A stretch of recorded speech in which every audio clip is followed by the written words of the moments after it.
आस्तिक बनो। परमात्मा सर्वत्र व्यापक है।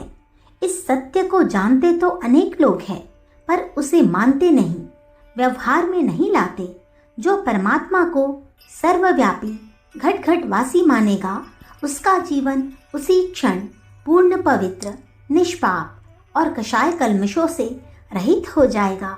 गीता में भगवान ने कहा है कि जो मेरी शरण में आता है, जो मुझे अनन्य भाव से भजता है, वह तुरंत ही पापों से छूट जाता है। निसंदेह बात ऐसी ही है। भगवान की शरण में जाने वाला, उस पर सच्चा विश्वास करने वाला, उस पर पूर्ण आस्था रखने वाला एक प्रकार से जीवन मुक्त ही हो जाता है। ईश्वर का विश्वास और सच्चा जीवन एक ही वस्तु के दो नाम हैं। जो भगवान का भक्त है, जिसने सब छोड़कर प्रभु के चरणों में आत्मसमर्पण कर दिया है, जो परमात्मा की उपासना करता है, उसे जगत पिता की सर्वव्यापकता पर आस्था जरूर होनी चाहिए। यदि वह विश्वास दृढ़ हो जाए कि भगवान जर्रे जर्रे में समाया हुआ है, हर जगह मौजूद है, तो पाप कर्म करने का साहस ही नहीं हो सकता। ऐसा कौन सा चोर है जो सावधान खड़ी हुई सशस्त्र पुलिस के सामने चोरी करने का साहस करे? चोरी, व्यभिचार, ठगी, धूर्तता, दंभ, असत्य, हिंसा आदि के लिए आड़ की, पर्दे की, दुराव की जरूरत पड़ती है। जहाँ मौका होता है, इन बुरे कामों को पकड़ने वाला नहीं होता, वहीं इनका किया जाना संभव है। जहाँ धूर्तता की भली प्रकार समझने वाले, देखने वाले और पकड़ने वाले लोगों की मजबूत ताकत सामने खड़ी होती है, वहाँ पाप कर्मों का हो सकना संभव नहीं। इसी प्रकार जो इस बात पर सच्चे मन से विश्वास करता है कि परमात्मा सब जगह मौजूद है, वह किसी भी दुष्कर्म के करने का साहस नहीं कर सकता।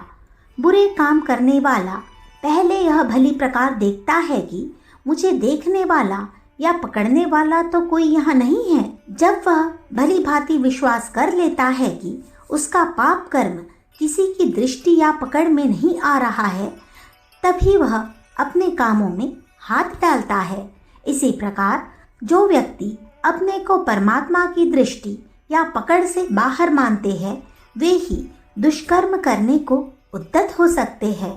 पाप कर्म करने का स्पष्ट अर्थ यह है कि यह व्यक्ति ईश्वर को मानने का दंभ भले ही करता हो, पर वास्तव में वह परमात्मा के अस्तित्व से इनकार करता है। उसके मन को इस बात पर भरोसा नहीं है कि परमात्मा यहाँ मौजूद है। यदि विश्वास होता तो इतने बड़े हाकिम के सामने किस प्रकार उसके कानून को तोड़ने का साहस करता है। जो व्यक्ति एक पुलिस के चपरासी को देखकर भय से थरथर कांपा करते हैं, वे लोग इतने दुस्साहसी नहीं हो सकते कि परमात्मा जैसी सृष्टि के सर्वोच्च अफसर की आंखों के आगे न करने योग्य काम करे, उसके कानून को तोड़े, उसको क्रुद्ध बनावे, उसका अपमान करे। ऐसा दुस्साहस तो सिर्फ वही कर सकता है जो यह समझता है कि परमात्मा कहने सुनने भर की चीज है। वह पोथी पत्रों में, मंदिर मठों में, नदी तालाबों में या कहीं स्वर्ग नर्क में भले ही रहना चाहेगा, पर हर जगह वह नहीं है। मैं उसकी दृष्टि से बाहर हूँ। जो लोग परमात्मा की सर्वव्यापकता पर विश्वास नहीं करते, वे ही नास्तिक है। जो प्रकट या अप्रकट रूप से दुष्कर्म करने का साहस कर सकते हैं, वे ही नास्तिक है। इन नास्तिकों में कुछ तो भजन पूजा बिल्कुल नहीं करते, कुछ करते हैं। जो ही करते हैं वे सोचते हैं व्यर्थ का झंझट मोल लेकर उसमें समय गंवाने से क्या फायदा।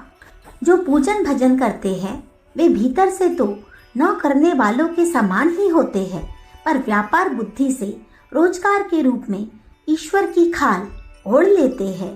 कितने ही लोग ईश्वर के नाम के बहाने ही अपनी जीविका चलाते हैं। हमारे देश में करीब 56 लाख आदमी ऐसे हैं जिनकी कमाई, पेशा, रोजगार ईश्वर के नाम पर है। यदि वे यह प्रकट करें कि हम ईश्वर को नहीं मानते तो उसी दिन उनकी ऐश आराम देने वाली बिना परिश्रम की कमाई हाथ से चली जाएगी। इसलिए इन्हें ईश्वर को उसी प्रकार ओढ़े रहना पड़ता है जैसे जाड़े से बचने के लिए गर्मी देने वाले कंबल को ओढ़े रहते हैं। जैसे ही वह जरूरत पूरी हुई वैसे ही कंबल को एक कोने में पटक देते हैं। यह तिजारती लोग जनता के समक्ष अपनी ईश्वर भक्ति का बड़ा भारी घटाटोप बांधते हैं, क्योंकि जितना बड़ा घटाटोप बांध सकेंगे उतनी ही अधिक कमाई होगी। तिजारती उद्देश्य पूरा होते ही वे अपने असली रूप में आ जाते हैं। पापों से खुलकर खेलते हुए एकांत में उन्हें जरा भी झिझक नहीं होती। एक तीसरी किस्म के नास्तिक है। वे प्रत्यक्ष रूप में ईश्वर के नाम पर रोजी नहीं चलाते, बल्कि उल्टा उसके नाम पर कुछ खर्च करते हैं। ईश्वर का आडंबर उनके द्वारा आए दिन रचा रहता है। शरीर पर ईश्वर भक्ति के चिन्ह धारण किए रहते हैं। घर में ईश्वर के प्रतीक मौजूद होते हैं। ईश्वर के निमित्त कहे जाने वाले कर्म कांडों का आयोजन होता रहता है। ईश्वर भक्त कहलाने वालों का स्वागत सत्कार, भेंट पूजा होती रहती है। यह सब इसलिए होता है कि लोग उनके संबंध में अच्छे ख्याल रखें, उनका आदर करें, उन्हें धर्मात्मा समझे, उनके जीवन भर के कुकर्मों की कलाई न खोले और आज भी जो उनके दुष्कर्म चल रहे हैं वे छिपे रहे। चौथे प्रकार के नास्तिक ये है जो पाप छिपाने या धन कमाने के लिए नहीं, किंतु अपने को पूंजीवान बनाने के लिए, यश और श्रद्धा प्राप्त करने के लिए ईश्वर भक्त बनते हैं। इसके लिए कुछ त्याग और कष्ट भी उठाते हैं, पर भीतर से उन्हें ईश्वर की सर्वव्यापकता पर आस्था नहीं होती। कुछ लोग रिश्वत के रूप में ईश्वर भक्ति को साधते हैं। अमुक भोग ऐश्वर्य की लालसा उन्हें उसी मार्ग पर ले जाती है जिस प्रकार आजकल घूसखोर हाकिमों को एक मोटी रकम भुगाकर लोग मनमाना काम करवा लेते हैं और थैली खर्च करके थैला भरने में सफल हो जाते हैं। कुछ लोग तथाकथित रिद्धि सिद्धियों और न जाने किन किन अप्रत्यक्ष वैभवों के मंसूबे बांधकर उसे प्राप्त करने की फिक्र में ईश्वर के दरवाजे खटखटाते रहते हैं। इस प्रकार प्रत्यक्षतः ईश्वर भक्त दिखाई देने वालों में भी असंख्यों मनुष्य ऐसे हैं जिनकी भीतरी मनोभूमि परमात्मा से कोसों दूर है। उनका निजी जीवन, घरेलू आचरण, व्यक्तिगत व्यवहार ऐसा नहीं होता जिससे यह प्रतीत होता है कि यह ईश्वर को हाजिर नाजिर समझकर अपने को बुराइयों से बचाते हैं। ऐसे लोग को किस प्रकार आस्तिक कहा जाए? जो पापों में जितना ही अधिक लिप्त है, जिसका व्यक्तिगत जीवन जितना ही दूषित है, वह उतना ही बड़ा नास्तिक है। लोगों को धोखा देकर अपना स्वार्थ साधना, छल, प्रपंच, माया, दंभ, भय, अत्याचार, कपट और धूर्तता से दूसरों के अधिकारों को अपहरण कर स्वयं संपन्न बनना नास्तिकता का स्पष्ट प्रमाण है। जो पाप करने का दुस्साहस करता है वह आस्तिक नहीं हो सकता, भले ही वह आस्तिकता का कितना ही बड़ा प्रदर्शन क्यों न करता हो। ईश्वर भक्ति का जितना ही अंश जिसमें होगा वह उतने ही दृढ़ विश्वास के साथ ईश्वर की सर्वव्यापकता पर विश्वास करेगा, सब में प्रभु को समाया हुआ देखेगा। आस्तिकता का दृष्टिकोण बनते ही मनुष्य भीतर और बाहर से निष्पाप होने लगता है। अपने प्रियतम को घट घट में बैठा देखकर वह सबसे नम्रता और मधुरता का, स्नेह का, आदर का, सेवा का, सरलता, शुद्धता और निष्कपटता से भरा हुआ व्यवहार करता है। भक्त अपने भगवान के लिए व्रत, उपवास, तप, तीर्थ यात्रा आदि द्वारा स्वयं कष्ट उठाता है और अपने प्राण वल्लभ के लिए नैवेद्य, अक्षत, पुष्प, धूप, दीप, भोग, प्रसाद आदि कुछ न कुछ अर्पित करता ही करता है। स्वयं कष्ट सहकर भगवान को कुछ समर्पण करना पूजा की संपूर्ण विधि व्यवस्थाओं का यही तथ्य है। भगवान को घट घट वासी मानने वाले भक्त अपनी पूजा विधि को इसी आधार पर अपने व्यवहारिक जीवन में उतारते हैं। वे अपने स्वार्थों की उतनी परवाह नहीं करते।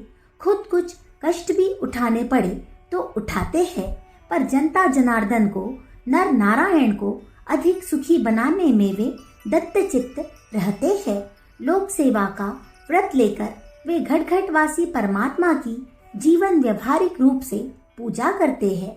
ऐसे भक्तों का जीवन व्यवहार बड़ा निर्मल, पवित्र, मधुर और उदार होता है। आस्तिकता का यही तो प्रत्यक्ष लक्षण है। पूजा के समस्त कर्मकांड इसीलिए है कि मनुष्य परमात्मा को स्मरण रखे, उसके अस्तित्व को अपने चारों ओर देखे और मनुष्योचित कर्म करे। पूजा, अर्चना, वंदना, कथा, कीर्तन, व्रत, उपवास, तीर्थ आदि सबका प्रयोजन मनुष्य की इस चेतना को जागृत करना है कि परमात्मा की निकटता का स्मरण रहे और ईश्वर के क्रोध से डरकर पापों से बचे। जिस पूजा उपासना से यह उद्देश्य सिद्ध न होता हो वह व्यर्थ है। जिस उपाय से भी पाप से बचने और पुण्य में प्रवृत्त होने का भाव उठे वह उपाय ईश्वर भक्ति की साधना ही है। पाठकों, ईश्वर की खाल मत ओढ़ो, सच्चे ईश्वर भक्त बनो। भक्ति को मंदिरों की धरोहर मत बनाओ, उसे व्यवहारिक जीवन में उतार लो। वाचक ज्ञानी मत बनो, कर्म निष्ठा सीखो। ईश्वर के धन लाठियों से मत छुओ, उसे अपने में ओतप्रोत कर लो। विडंबना को छोड़ो, परमात्मा के चरणों से लिपट जाओ, उसे अपने अंतःकरण के भीतरी कोने में बिठा लो। अपनी दृष्टि को परमात्मा में बना लो।